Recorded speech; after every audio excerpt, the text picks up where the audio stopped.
Africans have been shipped to the Americas since the Spanish arrived in the early 1500s. Europeans purchased slaves along the coast of West and Central Africa. The chained captives were forced onto ships destined to the New World for the long and brutal voyage known as the Middle Passage. Conditions on the ships were indescribably inhumane. The enslaved Africans weren't treated as human beings. They were treated like cargo.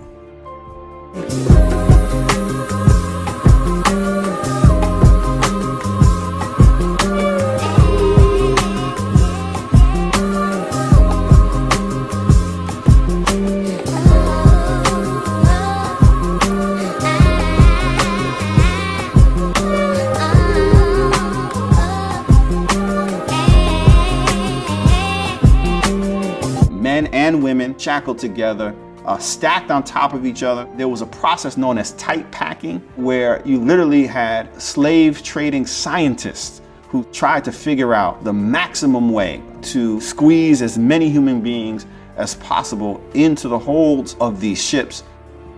Incredibly, about 12.5 million Africans were shipped to the New World between 1525 and 1866. About 15% didn't survive the journey. 4 centuries of trafficking in human beings. And over the course of that time, we're talking about millions of souls involved and millions of souls lost. And yet people endured. And yet they survived. The overwhelming majority went to destinations other than North America. Of the 12.5 million Africans shipped to the New World as slaves, it's estimated about 450,000 landed on our shores.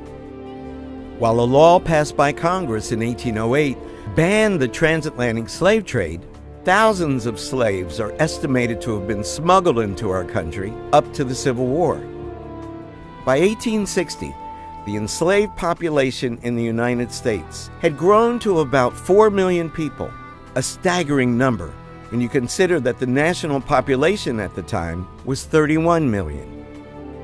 The horrors of slavery in the United States would persist until 1865, when, following the end of the Civil War, the 13th Amendment was ratified.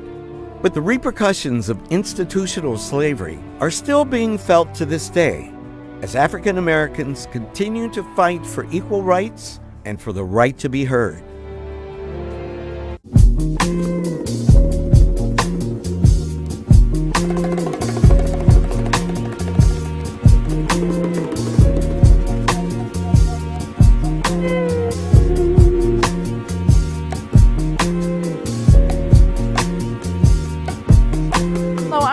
Host of Essence Live, and presently we are at the Whitney Plantation here in Lawless, Louisiana, an extremely beautiful and historic plantation. And I'm joined by Dr. Seck. How are you? I'm fine. And you? I'm very well, thank you. And you're going to take us on a tour of the Whitney Plantation and share a little bit of the history with us. What is the significance of the Whitney Plantation? The Whitney Plantation is a sacred ground. So many people suffered here. I will share with you the history of the plantation, people who lived here and who were enslaved, who they were, where they came from, the contribution of these people, not only to the building of wealth, but also to the making of the culture and American identity at large.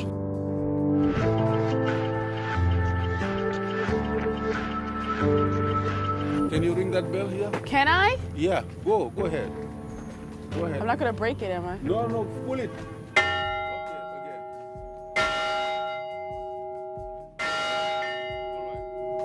It is a way to pay homage to the people who suffered here, but also to remind people that this was the clock on the plantation. Now we can go and see the Wall of Honor. And this is a place where we honor the memories of all the people who were enslaved on this plantation. On one side of the wall, we'll have people mostly born in Africa. On the other side, we have people mostly born in the United States. The slave codes, starting with the French, was really harsh on the runaway slaves. You run away for the first time, they catch you, they would brand you on one shoulder with the fleur-de-lis, the old French flag, and then they crop your ears, they cut your ears. Second offense, they brand you on the second shoulder with the fleur-de-lis, and then they cut your hamstring. You know cut the muscle. Yeah, they cut it. So you cannot run anymore. And if by any chance you crawl away again, they cut your head. It is the death sentence. Wow. So slavery was a very, very violent institution. It was about a lot of pain inflicted to the flesh of the enslaved people in order to tame them. This is a much larger memorial. We call it the Gonley Midler Hall Allays.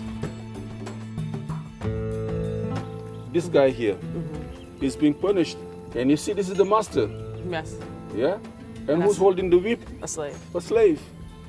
It was a system of divide and conquer. That's why they say that there was a lot of hatred between like the field hands and the domestics. Right. And between the field hands and the slave drivers. But I'm telling you, in time of revolution, they all get together. This is what we call the Field of Angels, a memorial dedicated to children who died in slavery. In the middle of this field, we have a statue. It's about an angel with like black and female features coming down on a plantation to take a dead baby to heaven. Every day, the people were taken to the field to work.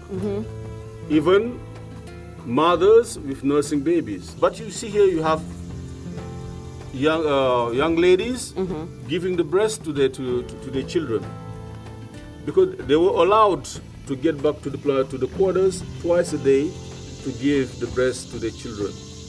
Is that enough? Just twice? No. In the day? No. This one is about the Middle Passage from Africa. You see, these people are caught like in a vortex. Yes. You see hands sticking out with shackles. They are drowning, asking for rescue that never came. And this one to the left, this is the celebration of freedom. This is so powerful. Yeah.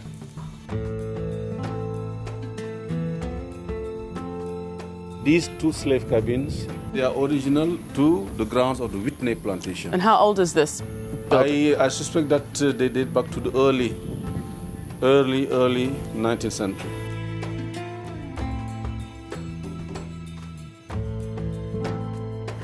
I hate going in there. I'm not going in there.